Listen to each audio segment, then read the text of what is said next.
हाँ रिकॉर्ड देख, कोई बात नहीं बेटा, आगे लिख लीजिएगा। आपको एसएसटी में फुल मार्क्स चाहिए, आप एनसीईआरटी छोड़ के कुछ ना पढ़ेंगे ना कुछ लिखेंगे, दैट्स इट, एक लाइन की बात है। हमको यही एक ऐसा सब्जेक्ट है जिसमें कोई टेंशन ही नहीं है। एनसीईआरटी पढ़ लीजिए, कुछ भी कहीं से घूम घाम के भी नहीं आना। देखेंगे मेजर सी पोर्ट, भारत के जो मुख्य बंदरगाह हैं या पत्तन है।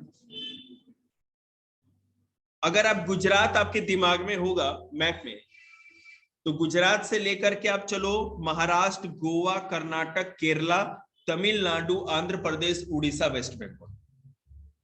ठीक है, समुद्र के किनारे वाला भारत का जितना पूरा बाउंड्री है जो समुद्र से लगता है वो 7516.6 7516.6 किलोमीटर लंबा है। समझ में आ रही बात आपको? इतना लंबा हमारा समुद्र तट है, 7516.6, 7516.6। इसमें 12 बंदरगाह हैं और 200 नॉन मेजर या माइनर पोर्ट्स हैं। इसमें 12 बड़े बंदरगाह हैं, पोर्ट्स। बंदरगाह समझ रहे हैं ना सारे, याद रखिए, बंदरगाह मतलब पोर्ट। 12 मेजर पोर्ट है, बड़े बड़े, और 200 छोटे मोटे पोर्ट है जी। और भारत के टोटल कार्गो का समुद्री रास्ते से जो भी सामान की ढुलाई होती है ना, 95% केवल ये 12 बंदरगाह या 12 पोर्ट्स ही करते हैं। बेशक 200 छोटे मोटे हों, लेकिन पूरे इंडिया के कार्गो का जो भी सामान की ढुलाई होती है, एक्सपोर्ट इंपोर्ट होता है देश विदेश में, फॉरेन ट्रेड का, विदेशों का, सॉरी फॉरेन ट्रेड का, विदेशी व्यापार का 95% केवल ये 12 पोर्ट से ही होता है। कांडला इन कच्छ, गुजरात में जो कच्छ है वहां पे कांडला नाम का बंदरगाह, ये आज का नहीं, सदियों पुराना, एंशियंट टाइम का, मतलब मौर्य कालीन का, उस समय जब मुस्लिम भी नहीं आए थे तब का ये बंदरगाह है। उस समय से यहां से काम होता था। Was the first port developed soon after independence to ease the volume of trade on the Mumbai port in the wake of loss of Karachi port to Pakistan after the partition. Karachi Pakistan में चला गया, वो भी समुद्र के किनारे है, और इंडिया में बॉम्बे रह गया। तो अब बॉम्बे पोर्ट पे एक पोर्ट कितना काम करेगा, तो और भी उसके हेल्प के लिए चाहिए होता था। तो आजादी के बाद बॉम्बे जो बंदरगाह था या पोर्ट था, उसके वर्कलोड को कम करने के लिए कांडला में, कच्छ गुजरात के में कांडला जो समुद्र के किनारे है, वहां एक दूसरे पोर्ट का को डेवलप किया गया। तो आजादी के बाद पहला डेवलप किया गया पोर्ट कांडला पोर्ट था। आप लोग के नॉलेज के लिए बता दें, बॉम्बे जब ब्रिटेन के राजकुमार की शादी हुई, ठीक है ना, तो फ्रांस की राजकुमारी से हुई, और फ्रांस ने दहेज में बॉम्बे शहर इंग्लैंड को दे दिया, इंग्लैंड के राजकुमार को, तो इंग्लैंड के हाथ में आ गया। और तब से ये पूरा का पूरा बॉम्बे शहर अंग्रेजों का बसाया हुआ है, ठीक है। और इस शहर को का जो भी ये पोर्ट है, जितनी भी बिल्डिंग, सब कुछ अंग्रेजों ने ही बसाया था। ओके, ये आपको इसमें नहीं मिलेगा। मैंने नहीं कहा आपको फूड के साथ स्नैक्स भी मिलेगा, स्नैक्स था।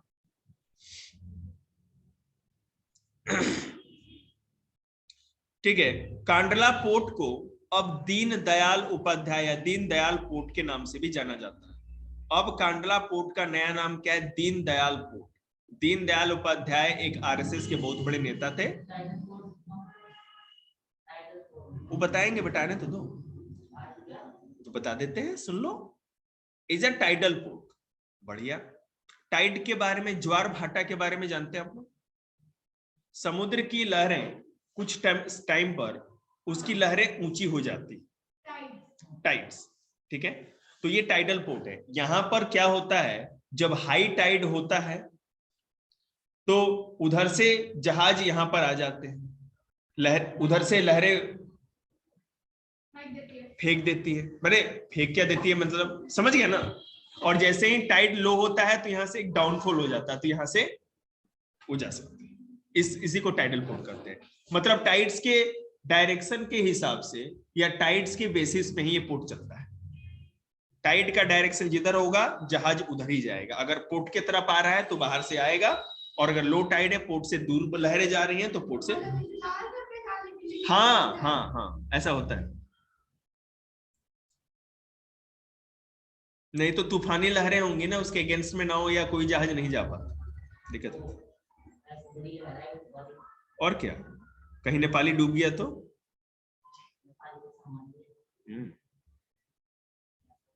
सुनते जाएंगे। नेपाली का तो नाम मतलब है, कभी खाएंगे नहीं, उसे पेट में दर्द करा देंगे। It caters to the convenient handling of export of import of highly productive granary and industrial belts stretching across the state of Jammu Kashmir, Himachal Pradesh, Punjab, Haryana, Rajasthan, Gujarat. याद रखिएगा, भारत के किन शहरों से सामानों को विदेशों में भेजने के लिए कांडला पोर्ट का यूज किया जाता है, और किस पोर्ट के द्वारा ही विदेशों से सामान उस पोर्ट पे उतरता है और इन राज्यों को इंपोर्ट होता है। जम्मू कश्मीर, हिमाचल प्रदेश, पंजाब, हरियाणा, राजस्थान एंड गुजरात। ठीक है, दिल्ली भी इंक्लूड कर सकते हैं।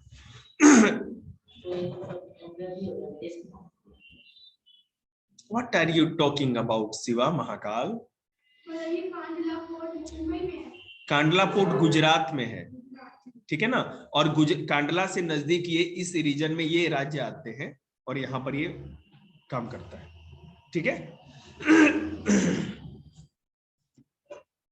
तो गला ही खराब हो।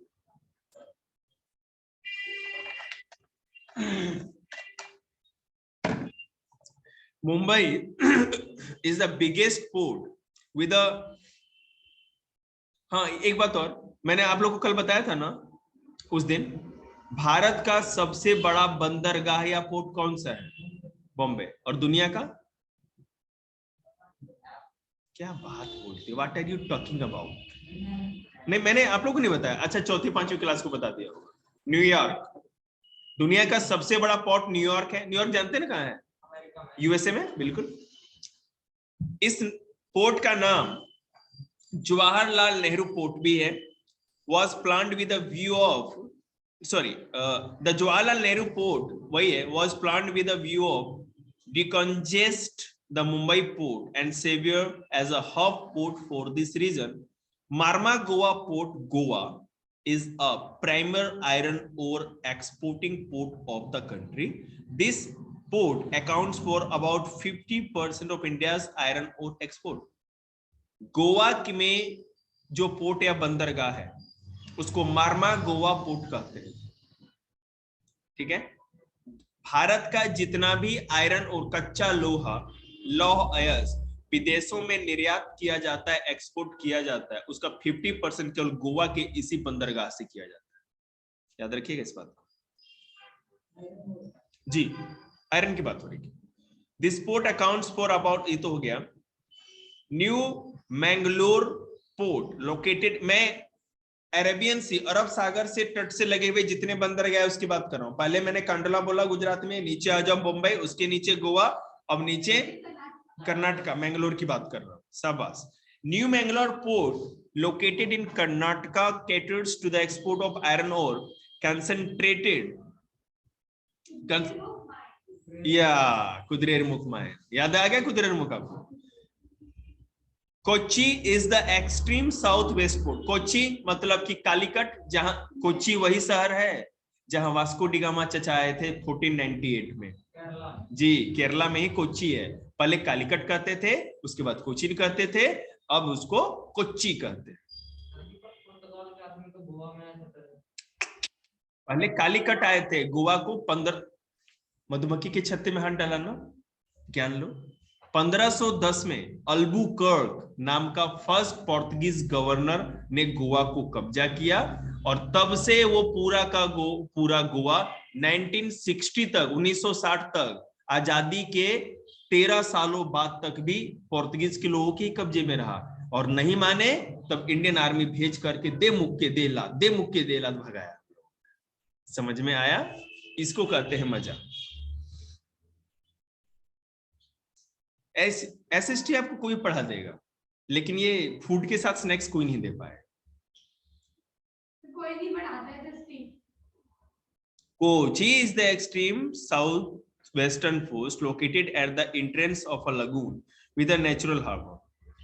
अब देखिएगा यहाँ पर आपको एक ये भी कॉन्सेप्ट जानना है कि नेचुरल हार्बर क्या होता है, प्राकृतिक पत्तन या बंदरगाह क्या होते हैं और कृत्रिम बंदरगाह क्या होता है।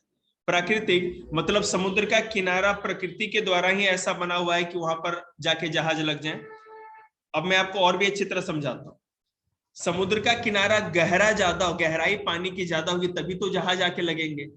अब बीच हो जाएगा, बीच मतलब कि रेत वाला जो किनारा होता है वहां पर आप कैसे जहाज लगाओगे, कम गहरा हो जाएगा ना, तो जहाज तो आ ही नहीं सकता, समझ रहे हैं ना, फंस जाएगा फिर। अब ऐसा नहीं है ना कि कौन है तू कौन, वो बाहुबली बुला के ढकेलवा देंगे, दिक्कत है ना फिर।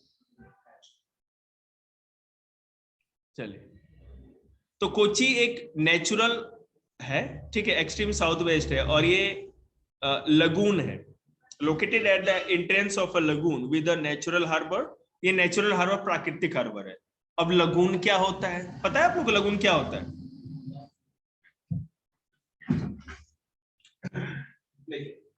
जैसे मान लीजिए भारत का कोस्ट है,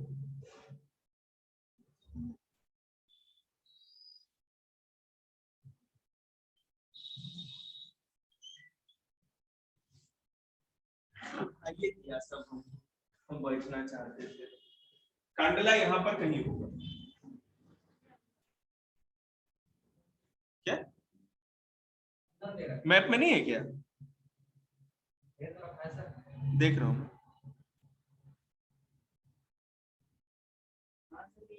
हाँ कांडला यही है ना। अरे तो यहाँ चाहे यमन में यही है बस, अंदर के दिल्ली पहुंचा दें, कौन देख रहा है यार। ये बॉम्बे, गोवा, कर्नाटका मत बोल दीजिएगा इसको, न्यू मैंगलोर कहिए, कर्नाटका, मारमा गोवा, मारो इसको।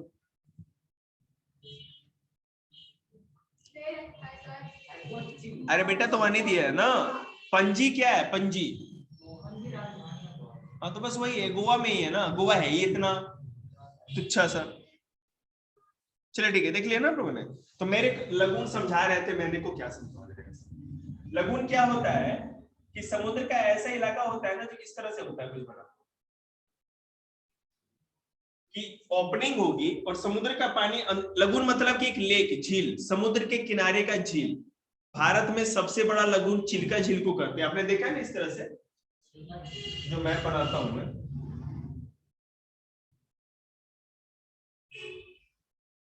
ये वाला जो आप देखते हैं ना, ये वाला उड़ीसा में इस तरह का, ये चिल्का लेक है। तो यहाँ पर क्या होता है कि बाहर से ना आ सकते हैं, ये समुद्र का पानी अंदर गहराई में भरा हुआ होता है, ठीक है। तो ये जाकर के यहाँ पर इस तरह से जाकर के जहाजें लग जाती है, मतलब अंदर तट के अंदर गहराई तक वो समुद्र का पानी घुसा हुआ है, इस टाइप का लगून। तो ये जो कोची है लगून लेक है, मतलब समुद्र का पानी अंदर तक घुसा हुआ है। ज्योग्राफी में बिना कम से कम ग्रेजुएशन में जब तक नहीं पढ़ेंगे लगून उगून के बारे में बहुत कम नॉलेज मिलेगी आपको, वहां ज्यादा पढ़ना है, समझ में? हाँ, तट के अंदर तक वो एक झील टाइप का होता है, खारा पानी भरा हो, समुद्र का पानी भरा हो, मतलब उसका एक है ना, एक जो ओपनिंग है वो समुद्र के साथ ज्वाइंट होती है, समुद्र के साथ उसका कनेक्शन बना होता है समुद्र के पानी, समझ रहे हैं ना? नहीं आया ना समझ में?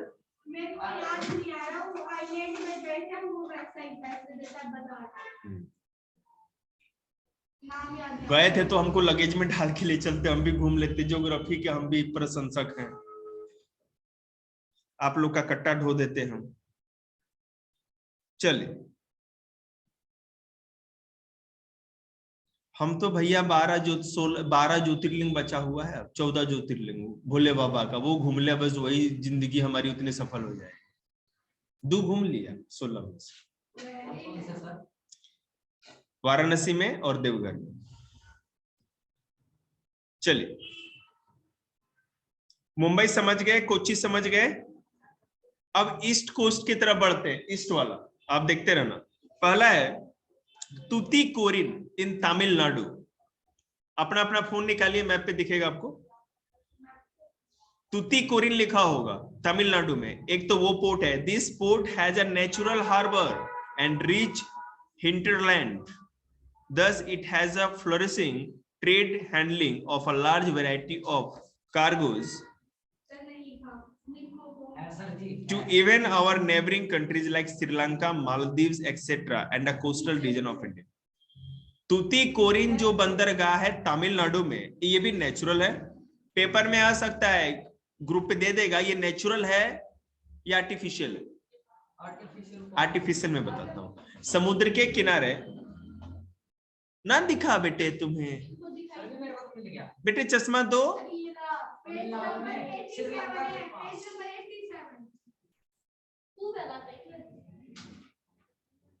बिना मैप निकाले देख रहा है। मैं तो बोलोगी तो ज्यादा ज्ञानी है। अरे मैप ही जब तुम्हारे पेज पे तो देख किसको रहे हो तुम?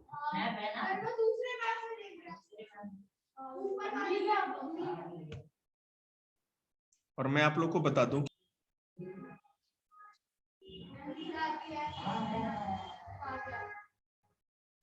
देखिए मेरी बात सुनिए, अब सुनो बेटे, मैंने आपको कौन कौन से, एक तो कोची बोला था नेचुरल, तुतीकोरिन भी नेचुरल है। अब देखो आर्टिफिशियल और नेचुरल क्या होता है। आर्टिफिशियल वो होता है कि समुद्र के किनारे खुदाई करके वो पूरे के पूरे ने प्लेटफॉर्म जैसे बना दिए जाते हैं, गहराई। हाँ, सीमेंट का प्लेटफॉर्म तो बनता ही है, नेचुरल में भी बनेगा, ठीक है। लेकिन इसमें क्या होता है आर्टिफिशियल में, कि वो समुद्र के किनारे अगर आप उस तरह पूरा खुदाई करके उतना पूरा पूल टाइप का जगह टाइप का तैयार किया जाता, ताकि गहराई बनी रहे और पानी की गहराई रहे जिसमें कि जहाज आके लग सके, ठीक है, जो बंदरगाह डेवलप किया जाता है। और नेचुरल में क्या होता है कि समुद्र ही ऐसा कटा फटा होना है कि उसमें ज्यादा काम करने की जरूरत नहीं, गहराई ज्यादा हो तट पे, सीधे जहाज किनारे तक आके लग सके। अरे समझ में आता आपको? आई समझ में? मैं बता रहा हूं, जैसे मान लो बेटा समुद्र जैसे तट से मिलता है तो दो तरह के किनारे होते हैं। एक क्या हुआ कि सीधे रेत आने लगी तो बिल्कुल है ना एकदम मिट्टी सी आ गई, और दूसरा क्या होता है कि ऊंचे ऊंचे चट्टान पत्थर रहेंगे और बिल्कुल पांव नीचे गया तो सीधे 100 फुट अंदर गहराई में, ऐसा भी समुद्र।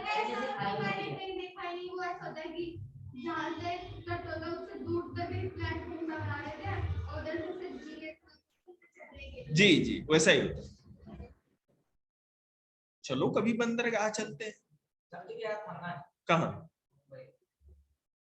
बंदरगाह देखा आपने? है? पहले तो आप लोग का जेब काटेंगे तभी तो टिकट कटेगा, हमने तो अन्य था। भैया हम लोग खाब देखने वाले हैं, जब मन किया तो अपना पैसा कटवाए निकल गए। और बॉम्बे कौन सी, बॉम्बे कौन घूमने वाली जगह है यार? 16 ज्योतिर्लिंग घूमो भोले बाबा का दर्शन करने वाली जगह, फालतू चीज। ओके चलिए, तो तुतीकोरिन देख लिया आप लोगों ने। हाँ।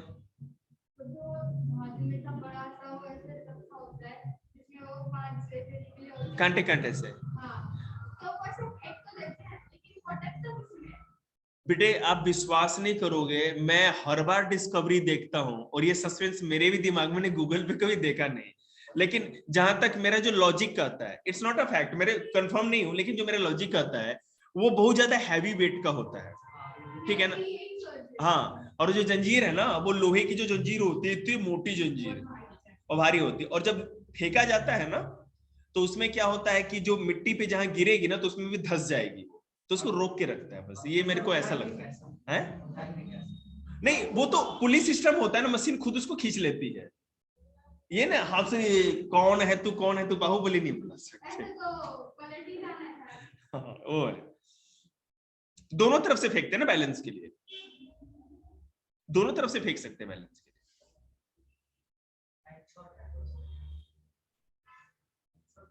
एंकर, एंकर कहते हैं, और हिंदी में उसको याद नहीं आ रहा मेरे को, बड़ा अच्छा नाम है एंकर। अच्छा 4-5 होते हैं बेटे, मैंने 4 तो कम से कम 3 निकले होते हैं, वो कील जैसे, हुक जैसे निकले होते हैं। किसी को गिरा दो सकते हैं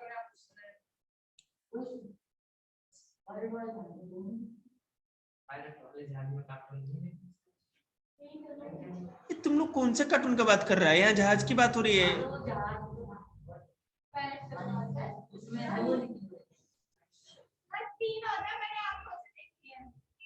हाँ बेटे, इन लोगों ने ना खोपड़ी से देखी होगी, वो प्रैक्टिकल करके आए यार। तुम लोग क्या बात करते हो? तुम लोग डोरेमोन, दरवाजा खुलते पाकिस्तान, क्या है ये?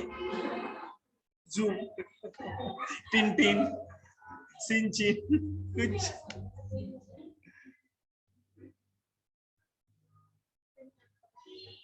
हम लोग जब छोटे थे ना, बहुत मतलब 3rd-4th क्लास में, तो मिकी माउस आता था, ठीक है, दूरदर्शन पे।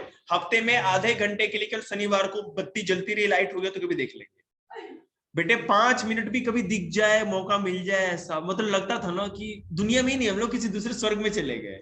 तो 5 मिनट का जो क्रेज था ना, अब सुबह से लेकर तक बच्चा ऐसे बैठा है, ठंडा इतना बड़ा तोंद निकाल करके, और क्या कहते हैं, बच्चा 3 साल का, ठीक है, और उसके बाद मम्मी ला रही है, दे रही है, कुछ नहीं, बच्चा रो रहा है, लो कार्टून देख लो। वो टीवी से हटता है तो फिर फोन पे कार्टून। अरे यार, क्या बना दिया पेठा बालकों ने तुम लोग। चलिए, बिल्कुल सही है बेटे, आलसी बच्चा है, इतना आसान है पालना क्या?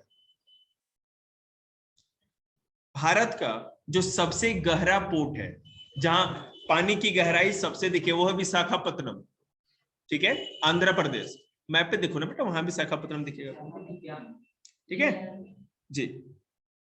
चेन्नई में कौन सा है? Chennai is the oldest artificial port of the country. ये सब लाइन लिखना है बेटे, सारी लाइन, सब कुछ पूरा आपके पेपर के लिए लाइफ लाइन के है पूरा, मतलब कि लाइफ टाइम के लिए काम आएगा इस। हाँ, जो लाइन बोलते जा रहे हैं ना, ये आपके कंपटीशन का क्वेश्चन, ये जो मैं बोल रहा हूँ हर बार कंपटीशन में आता है, कभी पीसीएस में आएगा, तो कभी रेलवे में आएगा, कभी एसएससी में आएगा, आता है सारा क्वेश्चन ऐसे टक टक टक घूमता हुआ। अगर नहीं कैच कर पाया ना, तो तू मेरा ये है ना, पेस्टिंग कराएगा, पेस्टिंग कराएगा। ले, दूसरा भी चांस देता हूँ, पेस्टिंग कराएगा। ले, एक और चांस देता हूँ, अब तो पक्का पेस्टिंग करेगा। 2-1। अच्छा, सारे लेके आना बाद में। चलो देखो,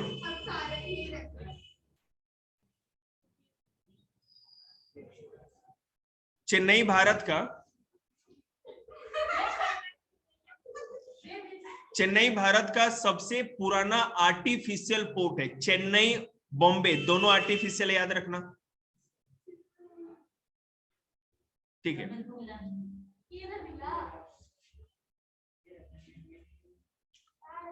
देखिए, Mumbai, it is ranked next to Mumbai in term of the volume of trade and cargo. Bombay सबसे अधिक कार्गो भेजता है, एक्सपोर्ट इंपोर्ट में सबसे अधिक इन्वॉल्व बॉम्बे है, लेकिन दूसरे नंबर पे चेन्नई आता है, याद रखेंगे।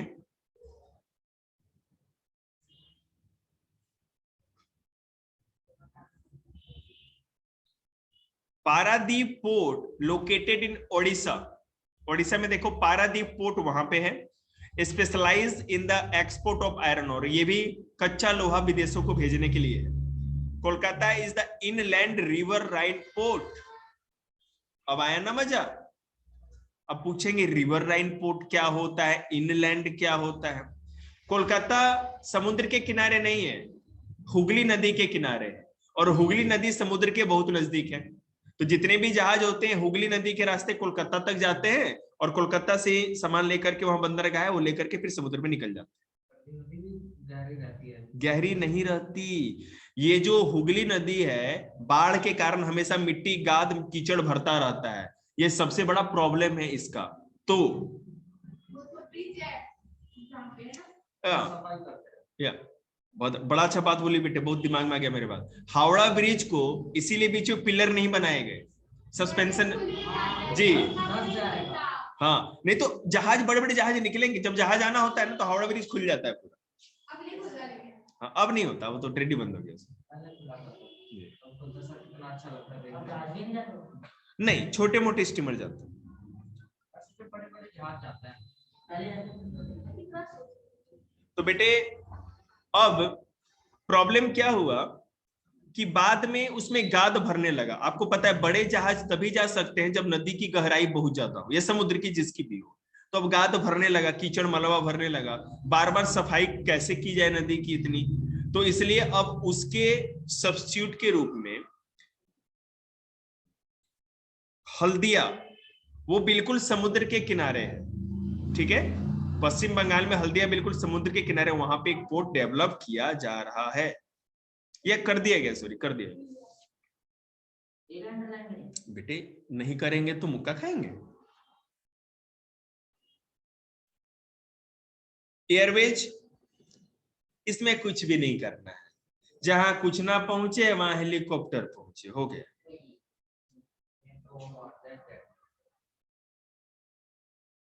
Helicopter, aeroplane, jet, private jet, Pawan Hans helicopter, अरे वो भी होता है, वाटर एरोप्लेन। इसमें एक क्यों लाइन या अंडरलाइन करनी है, एयर ट्रांसपोर्ट वाला। भारत में एयर ट्रांसपोर्ट का नेशनलाइजेशन 1953 में हुआ था, राष्ट्रीयकरण 1953 में हुआ था।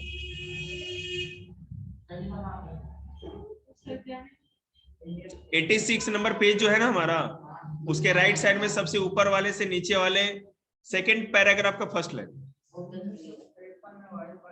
जी जी वही।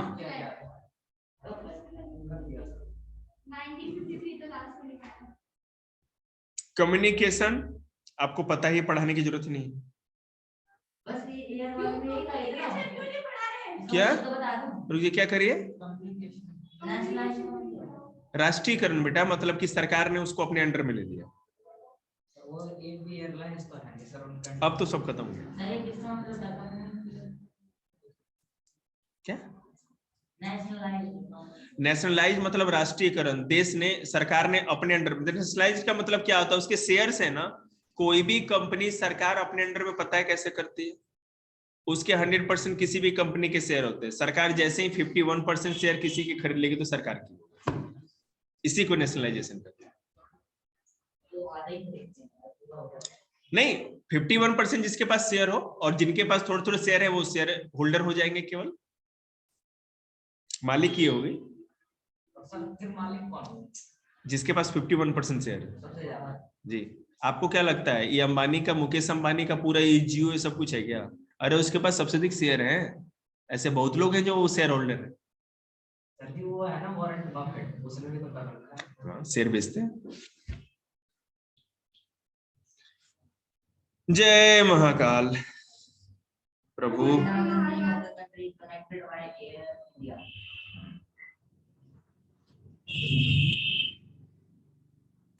आ जाइए आगे, कम्युनिकेशन के नीचे आइए। कम्युनिकेशन कुछ नहीं देखना, आप लोग देख लीजिए, फालतू चीजें वो।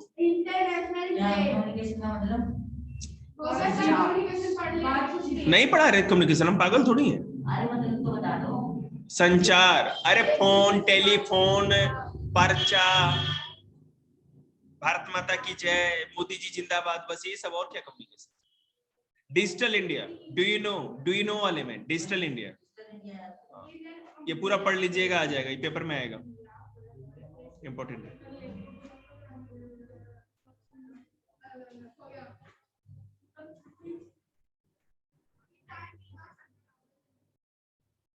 वही देख रहा हूं बेटा, विदेश व्यापार या इंटरनेशनल ट्रेड। ध्यान दीजिएगा, बस इसमें दो चार चीज इंपॉर्टेंट है।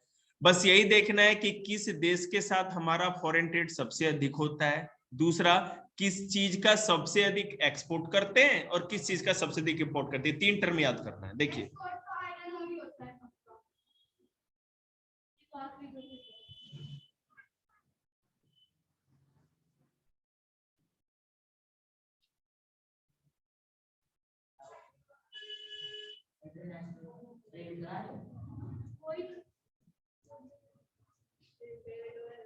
मैं एक छोटा सा कॉन्सेप्ट आपको बता रहा हूं। मान लीजिए कि चाइना से हम 2 लाख करोड़ का कोई सामान इंपोर्ट करते हैं, 2 लाख करोड़ का सामान इंपोर्ट कर रहे हैं, और चाइना को हम 1.5 लाख करोड़ का एक्सपोर्ट करें, हम लोग भेजते हैं चाइना में, यहाँ से जो बेच रहे हैं चाइना को वो 1.5 लाख करोड़ की वैल्यू की है, और चाइना से जो सामान मंगाते हैं वो 2 लाख करोड़ का, तो माइनस डिफरेंस कितना 50,000 करोड़ का हो गया ना।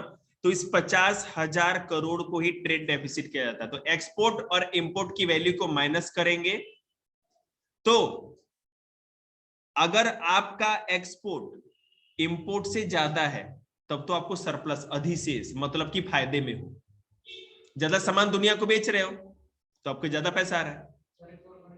मैं बता रहा हूं, आपका एक्सपोर्ट, आपने मान लो कि बांग्लादेश को 1 लाख करोड़ रुपए का सामान एक्सपोर्ट कर दिया, निर्यात किया, और बांग्लादेश से केवल 20,000 करोड़ का ही सामान आपके देश में आया, तो 80,000 करोड़ के वैल्यू का फॉरेन करेंसी वो आपको देगा, डॉलर में पेमेंट करेगा ना, वो तो डॉलर में पेमेंट करेगा, किसी और चीज में नहीं। विदेश व्यापार केवल डॉलर पेमेंट एक्सेप्ट करता है, ठीक है ना। हाँ यार, तो 80,000 करोड़ के इंडिया के पास आ गया। लेकिन जिस देश के साथ इंडिया का ऐसा है कि हम लोग एक्सपोर्ट कम करते हैं, इंपोर्ट ज्यादा, तो हमारे देश की फॉरेन करेंसी डॉलर हमको देना पड़ता है।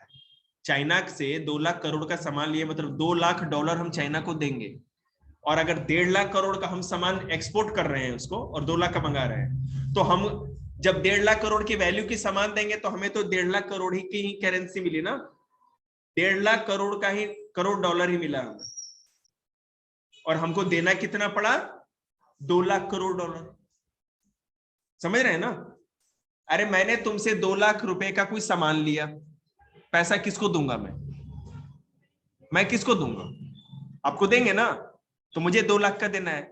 आपने मेरे से उसके बदले में भी, आपको भी कुछ सामान चाहिए था, आपने 1.5 लाख का लिया मेरे से, मैंने आपको 1.5 लाख का सामान दिया, तो वो 1.5 लाख किसको दोगे आप, मुझे दोगे ना। मैं ये कह रहा हूं कि आपको मैंने 1.5 लाख रुपए का सामान दिया और आपसे 2 लाख करोड़ का सामान दिया, जो सामान बेचेगा अगला उसको पैसा देगा, तो इन बीच में जो डिफरेंस एक्सपोर्ट इंपोर्ट का होता है उसी को ट्रेड डेफिसिट कहते हैं, व्यापार घाटा, ठीक है, ट्रेड डेफिसिट। हम लोग घाटे में हमेशा हैं भैया जी, कभी हम लोग फायदे में नहीं रहते ना, क्योंकि हम लोग इतना सामान ही नहीं बनाते। हम लोग जिस भी कंट्री का एक्सपोर्ट कम हो, आयात ज्यादा हो, निर्यात बहुत कम हो, वो घाटे में रहता है, इसीलिए तो डेवलपिंग है, डेवलप नहीं है। अमेरिका बहुत कम सामान दुनिया, अमेरिका कोई ऐसी चीज ही नहीं जो खुद से नहीं बना सकता, खुद उसके पास नहीं है। चाइना ऐसा, मतलब बहुत सा ऐसा चीज है जो अधिकतर उसके पास हो जाता है, तो बाहर से मंगाता नहीं है, केवल दुनिया को बेचता है। जो केवल बेचता है वो भाई वो फायदे में है, डेवलप्ड है, और जो केवल खरीदता है, ज्यादा खरीदता है, वो घाटे में। That's it, bye bye. आप लोग को समझ में आता होगा, BYE क्या? हाँ ट्रेड है, सुन लीजिए, चलो रिकॉर्डिंग ही है।